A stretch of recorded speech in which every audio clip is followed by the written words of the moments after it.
미안해. 오늘 너무 바빴어. 일주일 동안 너무 바빠서 연기 좀 되나? 아, 네. 너무 바빴어. 미안해. 반가워요. 우리는 동물병원 정기범. 김승현 간호사입니다. 선생님 오늘도 이렇게 화장하고 오셨네요. 아, 네. 오늘도 우리 한 2주 만에 했나요? 네, 영상은 평생 남아요. 아, 그래요? 나중에 선생님 딸이 그럴 수도 있어요. 엄마 저 왜 저랬어? 안 돼. 화장 왜 저래? 그럴 수 왜 얼굴, 다른 얼굴이 있냐고? 오늘은 슬개골탈구 수술 없이 관리하는 방법. 아, 수술 없이요? 그러니까 항상 모든 환자가 저기에 해당되진 않죠. 네, 그쵸. 슬개골탈구 핵심은 정렬이 많이 틀어졌거나 아니면 증상이 있는 아이들은 수술을 하게 되는데 그렇지 않은 환자들, 아니면 노령견이어서 수술이 어려운 환자들, 혹은 수술했는데 다리를 계속 저는 환자들, 관절염 때문에, 연골 손상 때문에 이런 경우에 어떻게 하는 게 좋을지 지금부터 살펴보도록 할게요. 아, 그러면 혹시 가장 중요한 거는 아이들이 다리에 체중이 실리면 안 되니까 체중 조절을 해야겠네요. 그렇죠. 1번으로 가장 중요한 거는 체중 조절이죠.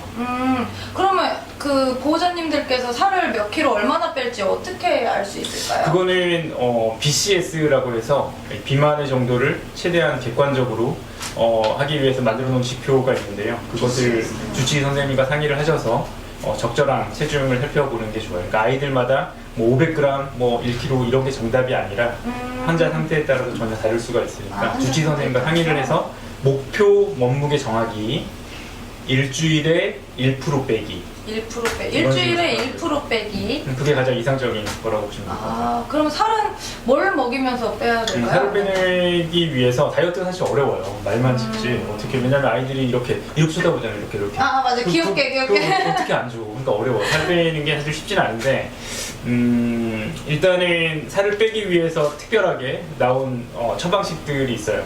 이제 그런 사료들을 주치 선생님과 상의를 하셔서 먹이고, 적어도 이제 살을 빼는 것도 처음에는 좀 급격하게 3-4개월 살을 빼는 시기, 그 다음은 체중을 유지하는 시기, 이렇게 나뉠 텐데, 그런 부분에 거기에 맞는 사료들, 그리고 그때 먹을 수 있는 간식들이 있으니까 그런 거는 주치 선생님과 상의를 하면 좋을 것 같아요. 아, 간식도 먹을 수 있구나. 그럼 두 번째, 이제 슬개골탈구 관리에서 가장 중요한 거는 어떻게든 슬개골탈구 질환 자체가 원인은 대퇴사두근, 어마어마한 허벅지 근육의 정렬이 틀어지는 데 있어요. 네. 원인은 대퇴사두근, 엄청난 허벅지 근육이 틀어지는 거, 그 결과 현상이 슬개골이 빠지는 거. 그럼 슬개골탈구의 관리는 대퇴사두근 근육, 엄청난 허벅지 근육의 정렬이 틀어지는 걸 최소화하는 게 가장 이론적으로 좋은 방법이라서 마사지라든가 ROM 이런 운동요법을 병원에서 가장 강력하게 추천을 해요. 그럼 원장님, 마사지나 ROM 운동이라는 거 하다가 혹시 강아지가 더 다치는 경우는 없나요? 이제 그 질문을 제일 많이 받는데 좀 무섭잖아요. 아이를 위해서 뭐 하나라도 더 하고 싶은데 혹시나 나 때문에 다칠까봐. 근데 실제로 마사지나 ROM 운동을 하다가 이런 도수 치료를 하다가 다치는 경우는 거의 없어요. 근데 원칙이 있어요. 첫 번째는 천천히 할 것. 마사지를 이렇게 천천히. 두 번째는 아파하면 그만하기. 이런 마사지에 대한 강도, ROM 운동에 대한 범위는 아이들마다 달라요. 통증이나 이런 거에 대한 감수성도 다르고. 어떤 아이들은 이 정도가 충분한 마사지고요. 이거 뭐 그냥 대기만 하는 거잖아요. 네네. 어떤 환자들은 이 정도도 충분하고요, 부족하고요. 사람이랑 똑같아요. 그래서 아이 상태를 봐가면서 해야 되는데 여기는 이 링크 활용해 주시고 다음번에는 저희가 직접 같이 출연해서 같이 마사지를 배워보는 시간을 갖도록 할게요. 네. 그러니까 문찜질을 먼저 하고 그 다음에 마사지를 하고 그 다음에 ROM 운동을 하고 그 다음에 산책을 하고 얼음찜질을 하는 거. 우리가 그 운동선수들이 똑같아요. 이제 이번에 한국 시리즈 야구하기 전에 몇 시간 동안 몸을 풀잖아요. 스트레칭을 하고 이완하고 이렇게 해야지 기능도 향상되고 다치지 않는 것처럼 이 운동 전에는 아이들이 이렇게 이런 핫팩을 이용해서 움찜질, 아니면 이런 집에 있는 다른 핫팩들을 이용해서 움찜질, 무릎을 양쪽, 그 다음에 마사지, ROM 운동, 이런 준비 운동, 워밍업이 끝나면 산책, 그리고 산책 후에는 여기 보이는 이런 얼음찜질, 집에서 지퍼백에 얼음 넣고 이거를 아령으로 깨부시면 얼음이 잘게 부서지는데, 이러면 여기 접촉 면적이 늘어나요. 그러면서 효과가 배가 되니까 이런 것들을 이용한 요법들 같이 하는 게 좋을 것 같아요. 산책, 슬기구 탈구가 있는데 산책을 해도 될까요, 원장님? 그것도 이제 뭐 논란이 될 수 있는 부분이긴 한데 슬개골 탈구 3기 이상 좀 심한 슬개골 탈구에서는 산책을 최대한 제한하는 것도 도움이 될 수 있어요. 왜냐하면 움직일 때마다 스스로 능동적으로 체중을 기들 때마다 연골이나 다른 주변 연부 조직에 무릎에 있는 복잡한 구조물에 손상을 주니까. 그런데 만약에 슬개골 탈구 2기 이하라면 산책은 권장될 수 있는데요. 슬개골 탈구라든가 고관절이라든가 팔꿈치라든가 디스크라든가 어떤 이런 정형외과 질환을 진단받은 적이 있다면 일단은 수의사 선생님과 충분히 산책에 대해서 상의를 해보는 게 첫 번째고요. 원칙은 빈도는 늘리되 강도는 줄이는 거, 시간은 줄이는 거. 무슨 말씀이냐면 미안해, 너 너무 바빴어. 일주일 동안 너무 바빠서 용기 좀 되나? 아, 네. 너무 바빴어. 미안해. 우리 오늘 한강 가자. 놀아. 10시간. 오늘은 너의 날이야. 이게 좋을 것 같아, 안 좋을 것 같아? XX. 최악. B. 빈도는 늘려야 돼요. 미안해. 너무 늦게 왔어. 나가자. 그래도 자주. 온찜질을 맞춰야 돼. 그러니까 한 10분을 하더라도 매일매일이 낫고 한 번에 몇 시간씩 이렇게 하는 건 오히려 정형외과 질환이 있는 환자라면 오히려 그 질환을 악화시킬 수 있고, 두 번째는 산책 코스가 되게 중요해요. 당연히 미끄럽거나 이러면 안 되고 약간의 쿠션이 있다든가 미끄럽지 않은 곳, 평평한 곳, 평지 이런 곳이 좋겠어요. 뭐 흙이라든가 잔디밭 이런 데면 금상첨화일 것 같고요. 그러면 혹시 몇 분 정도? 산책 시간이 건강한 아이 기준, 뭐 그렇게 심각한 슬개골 탈구가 없는 기준으로는 20분 이내로 자주 하는 거를 추천드리고, 만약에 아이의 건강한 상태다 그러면 당연히 아이가 허락하는 데까지. 저희 아이 같은 경우에는 산책하다 힘듦을 주지 않거든요. 그러니까 그 전까지가 아이한테 적절한 시간이니까, 예를 들어서 40분 정도 산책 후에 주지 않는다면 실제로 산책은 뭐 20-30분 이내일 거고, 1시간이 지나도 이렇게 활발한 아이들 같은 경우에 정형외과 질환이 없다면 뭐 산책에 크게 제한은 없겠죠. 그렇게 행복하기 위해 태어난 거니까. 그렇죠. 있냐 없냐에 따라서 시간이 되게. 그러니까 이게 너무 이것도 다양하니까 주치의 선생님과 이제 이거 케바케. 케바케 이거예요? 제가 낫죠. 네.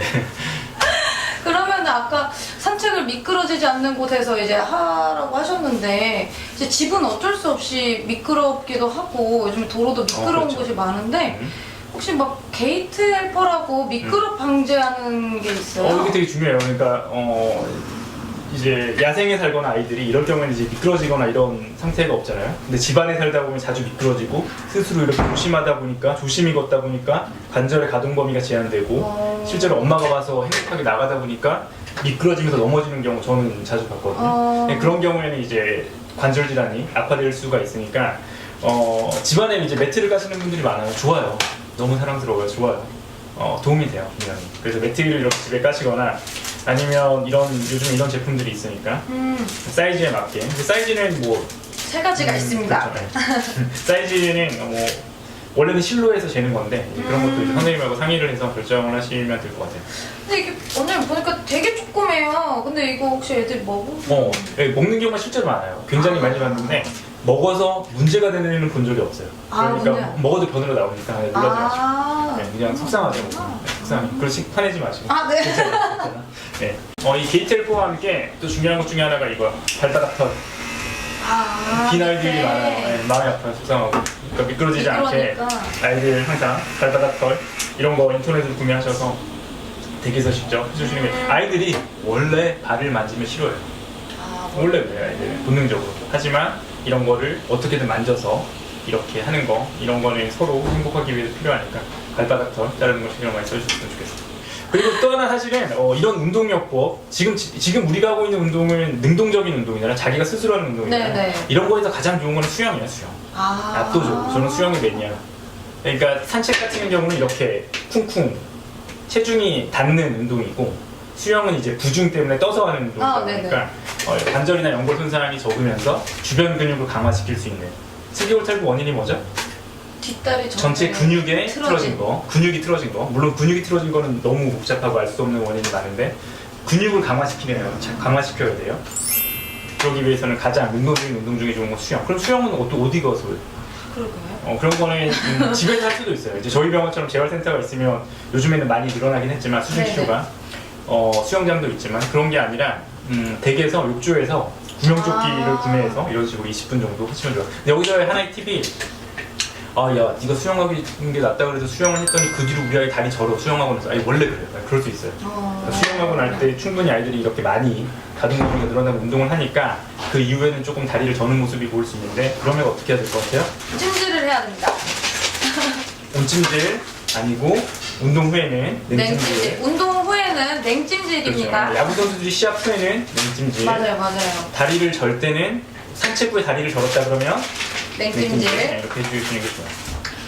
지금까지는 운동요법에 대해서 알아봤고 또 하나의 보존적인 슬개골탈구 관리 중에 하나가 재생 의학이 있어요. 재생 치약. 그러니까 뭔가 손상받은 곳을 잘 재생되지 않는 곳을 특정한 주사나 특정한 요법으로 치료한다. 대표적인 게 요즘 하고 있는 PRP, 네. 링크, 줄기세포, 링크, 그 다음에 이런 콜라겐 이런 주사들을 이용한 요법이 있어요. 슬개골 무릎 아까 근육이 정렬이 틀어진다라고 했는데 그때 이제 관절 주변 조직들이 상하게 되거든요. 그쵸. 그런 부분을 강화시켜 줄 수 있는 치료인데 아직까지는 추가적인 연구가 필요하고 저희 병원에서는 굉장히 활성화해서 하고 있으나 치료에 대해서 부작용이 특별히 보고된 게 없어서 적극적으로 하고 있지만 아직 효과에 대해서는 조금 더 추가적인 연구가 필요하다 보시면 될 것 같아요. 콜라겐은 사람한테도 좋잖아요. 근데 강아지한테도 좋았거든요. 콜라겐 맞아보셨군요. 아니 이거 사람이 맞아도 돼요, 원장님? 콜라겐은 실제로 사람에서 많이 써요. 관절도 그렇고 피부에도 그렇고 창상 치유에서도 그렇고 사람에서 맞던 주사를 그대로 이제 강아지에 적용을 해서 사람에서 부작용이 특별히 없으니까 저희도 적용해봤더니 부작용이나 합병증이 별로 없는데 굳이 관절 질환뿐만 아니라 요즘에 저희가 수술 후 많이 하고 있는 이유는 창상 치유에 가장 도움이 되는 물질이 콜라겐. 그래서 콜라겐 주사를 직접 관절 안에 놓기도 하지만 수술한 주변에 연부 조직에 직접적으로 회복 속도를 더 빠르게 하기 위해서 넣으면 실제로 저희가 부작용은 보고된 게 없고 실제로 제가 주관적으로 느끼기에는 어느 정도 조금은 되는 것 같아요. 그럼 가장 중요한 거는 제가 솔깃하셨을 것 같은데 많은 보호자들께서 혹시 머니 비용 콜라겐 주사 같은 경우에는 시술 비용만 10만 원. 그다음에 PRP 주사라든가 줄기세포는 20만 원. 이게 자기 걸로 할 건지 줄기세포 같은 경우에는 동종 작은 아이 걸로 할 건지에 따라서 차이가 좀 나니까 그건 선생님과 상의가 필요할 것으로 보여요. 그럼 혹시 얼마나 자주 주사를 맞아요? 그것도 그거야말로 병원들마다 전혀 천차만별인데요. 일반적으로는 3주 간격으로 3회를 맞기도 하고 다른 적용되는 방법들도 있긴 한데 그것도 이제 환자에게 맞춤으로 적용을 하는 게 좋을 것 같아요. 왜냐하면 이런 콜라겐이나 PRP나 줄기세포를 관절 안에 맞기 위해서는 약간의 진정이 필요하니까 진정을 해야 되다 보니까 그런 건 주治의 선생님과 상의가 필요해요. 그러면은 요즘에 많이 유행하는 것 중에 슬개골 탈구 교정기를 사서 이렇게 집에서 착용하시는 분들도 많으세요. 그럼 이게 직접적으로 도움이 될까요? 슬개골 탈구 교정기 같은 경우는 수술 후에 저는 슬개골 탈구 관련한 교정기는 반대. 왜냐하면 슬개골 탈구의 원인은 정렬이 틀어지는 거. 네. 교정기를 찬다고 해서 정렬이 돌아오는 건 아니죠. 네. 그러면 슬개골 탈구가 없는 아이에서 교정기를 차면 안 틀어지나요? 그럴 가능성도 적어 보여요. 슬개골 탈구에 대해서는 저는 반대. 근데 십자인대는 이제 앞으로 밀리는 게 큰 문제니까. 십자인대. 슬개골 탈구가 없는 환자에서 이거 중요해요. 슬개골 탈구가 있는 환자인데 십자인대가 같이 있는데 교정기 차는 거는 반대. 왜냐면 틀어져 있으니까. 근데 슬개골 탈구가 전혀 없는 환자에서 예전에 슬개골 수술을 했는데 십자인대가 끊어졌다. 근데 이런 환자도 굉장히 많거든요. 근데 수술하기가 어렵다, 마취라든가 여러 가지 이유로 그럴 때 교정기는 분명 도움돼요. 왜냐면 밀리는 거를 막아줄 수 있어서 통증을 줄여줄 수 있다고 생각이 되지만 그 외에 슬개골 탈구 교정기 이건 개인적인 의견이지만 슬개골 탈구에는 십자인대에서는 일부 도움이 될 수 있다. 이거 되게 중요한 꿀팁이었네요. 그러면 혹시 슬개골 탈구 관련된 의상도 있나요? 슬개골 탈구 옷 이렇게 검색해보시면 여러 가지 제품이 떠요. 근데 그 부분에 대해서는 제가 그거를 적용해보고 안 해보고 이런 걸 실험하거나 이래본 적이 없는데 이론적으로는 아무튼 결론적으로는 이제 비용이 없어지는 거 외에는 큰 단점이 없으니까 교정기도 또 너무 고가잖아요. 그러니까 저희는 저희 보장님들 안 하셨으면 좋겠고 옷 같은 경우에도 이제 큰 도움은 안 될 수도 있고 될 수도 있고 명확하지는 않지만 하여튼 보호자님의 선택으로? 네. 그러면은 이런 거 운동요법, 식이요법 다 필요 없다. 나는 그냥 영양제 어떻냐 하고 궁금하시는 분도 계실 것 같아요. 근데 그게 제일 편해요. 만약에 슬개골 탈구가 영양제로 관리가 된다 그러면 정말 행복할 텐데 너무너무 행복할 텐데 사실 행복할 텐데 도움이 안 돼요. 전혀. 그래서 어렸을 때 슬개골 탈구인데 영양제를 먹이는 거에 대해서는 찬성이에요. 오히려 이제 노령견들 전에 그러니까 연골이 상하기 전에 네. 근데 이제 노령견들에서 영양제를 먹이는 거는 그러니까 제가 지금 말씀드린 영양제는 글루코사민 콘드로이친. 이미 상한 연골은 뭐 먹이는 게 의미가 없다. 근데 어렸을 때는 연골이 처음에 상하기 시작하거나 그럴 때는 먹이는 것도 좋다. 최근 영양제는 오메가3라든가 MSM이라든가 여러 가지 물질들을 같이 넣으니까 일부 환자는 도움이 될 수 있다. 근데 개인적으로는 그래서 저는 아까 슬기골탈구 교정기는 반대였고 영양제는 찬성하는 편이지만 이것도 아이들마다 저희가 다르게 처방하는 경우가 많아요. 어떤 아이들한테는 오메가3, 어떤 아이들한테 항산화제, 어떤 아이들한테는 뭐 콘드로이친. 그래서 이것도 아이들마다 조금씩 다를 수 있어요. 그럼 의사 선생님이랑 가장 중요한 건 상의를 상담을 하고 해보고 맞춤을 항상 모든 살아야겠네요. 이제 의학의 핵심은 맞춤 치료니까요. 일반적인 치료가 나한테 안 맞을 수 있으니까요. 예외적인 경우가 있지만. 그러면은 일단 이게 슬개골탈구가 진행을 하면 오늘 아픈 애들도 있잖아요. 겉에 그렇죠. 티나는 애들. 그럼 진통제만 먹여도 도움이 될까요? 일단 처음에 슬개골탈구 환자 자체가 이제 증상이 있는 경우에 수술을 하는데 저희 병원 같은 경우에 처음으로 슬개골탈구에서 증상을 보일 때는 바로 수술하지 않고 약을 처방하는 경우도 많거든요. 그럴 때 진통제염제가 도움이 될 수도 있고 또 하나는 슬개골 수술이 필요한데 마취 때문에 하기 어려운 경우 그런데 환자가 통증을 느끼는 경우 이런 경우에는 계획을 세워서 언제 간이나 신장에 대한 검사를 하고 약을 얼마나 쓰고 약을 얼마나 간헐적으로 쓸 건지 다른 종류의 약을 얼마나 섞을 건지 이런 거를 보호자분하고 상의 후에 진통요법을 하는 것도 분명히 도움은 될 수도 있어요. 근데 이런 거는 정말 수의사가 잘 판단을 하죠. 진통제니까. 그러면 이제 집에서 먹일 수 있는 좋은 음식이나 혹은 좋은 사료 같은 게 또 있을까요? 그러니까 아까 말씀드렸던 것처럼 이제 먹을 걸로 슬개골이 좋아지면 우리 아이가 먹어서 아까 그래 근육의 문제라며 그럼 먹어서 근육이 강화되는 근데 그런 게 사실 이론적으로 힘들죠. 그 부분 근육이 막 강화되거나 이러고 그래서 먹는 거는 뭐 홍화씨 뭐 아니면 뭐 홍합잎, 녹색 홍합 뭐 이런 것들 도움이 된다라고도 알려져 있지만 사람 정형외과에서는 그게 밝혀진 게 없어요. 강아지 정형외과도 마찬가지고요. 그래서 먹는 것보다는 스킨십이 중요해요. 한 번이라도 더 마사지하기, 한 번이라도 더 아르멘 운동을 하기 이런 것이 훨씬 더 도움이 될 수 있으니까 그리고 슬개골탈구 침치료가 있어요. 맞아. 침치료대에 소문을 좀 들었었는데 저도 좀 솔깃한데 그건 어떻게 하는 거예요? 네? 힘들어요? 슬개골탈구를 침으로 치료한다는 얘기가 있다는 말씀이죠? 네 맞아요. 그거는 슬개골탈구 수술이 필요한 환자에서 슬개골탈구로 침으로 치료했다 이런 보고가 나온 논문이나 연구 결과는 없어요. 그러니까 증명되지 않은 과학적으로 증명되지 않은 방법이고 증거가 없는 치료라고 보시면 돼요. 하지만 슬개골탈구가 있고 수술을 했고 근데 일부 환자는 수술 후에 다리를 절거든요. 수술을 했는데도 그럴 경우에 침치료는 도움이 될 수 있어요. 이렇게 슬개골과 팔차구라고 하는 여기 압력 때문에 연골이 상해서 다리를 저는 경우도 많은데 그럴 때 침치료는 근육의 정렬이나 이런 배열이나 이런 데 영향을 끼쳐서 통증 완화에 도움이 될 수 있고 뭐 슬개골탈구가 아직 수술이 필요하지 않은 환자에서 침치료를 하겠다는 거는 저는 뭐 충분히 해볼 수 있다. 왜냐면 단점이 크게 있진 않으니까. 하지만 수술해야 되는 환자를 침치료를 하는 거는 반대. 수술하고 다리 저는데 침치료 찬성. 수술이 아직 필요하진 않은 환자에서 보존적인 방법 중에 하나로 침치료하겠다 찬성. 그렇게 보시면 될 것 같아요. 그러면은 사람도 뭐 초음파 치료, 뭐 적외선 치료 이런 게 있잖아요. 좋아요. 그러니까 그런 것들도 아직 뭐 명확한 강력한 증거들이 있지는 않지만 찬성. 예를 들어 레이저. 피부 레이저 좀 해보셨나요? 돈이. 저는 안 하는 피부예요. 진짜요? 이게 전혀 안 하는 레이저 피부예요. 엄청나죠. 그럼 사람들이 까매지나요? 이런 레이저가 사람 피부에 하듯이 무릎에 똑같은 원리예요. 재생시키겠다. 손상받은 곳을. 그래서 레이저라든가 저희는 근접외선 이런 치료들 아니면 초음파를 무릎에 대는 거 아니면 뭐 원적외선 집에 가정용으로 많이 쓰시는 거는 근적외선처럼 내부를 재생시키는 효과는 없지만 이런 온찜질 효과가 있어요. 핫팩이 비대에너지가 열에너지로 바뀌니까 뭐 그것도 충분히 안 하시는 것보다는 하는 게 나을 수도 있어요. 그럼 오늘 여기까지 슬개골탈구 관리 방법에 알아봤어요. 여기까지 어떠셨나요? 오랜만에 하니까 떨리네요. 정말요? 네. 전혀 어떤 것 같은데? 그 다음번에도 화장 유지하실 건가요? 네. 다음번에 속눈썹도 붙이고 나올 거예요. 이제. 업그레이드 되실 건가요? 네, 속눈썹도 붙이고 윤곽 주사도 좀 맞고 우리 시청자님들의 안구도 신경 써주셔야 되시는 거예요? 네. 그래서 이제 맞으려고. 그러면 다음번에 더욱 업그레이드된 모습으로 보겠습니다. 저희가 구독자가 이제 아직도 저희 직원 수만큼 돼요. 아니요, 저희 그좀 스태프 수. 늘었어요. 그래도 아직 20대요. 네. 구독과 좋아요. 30으로.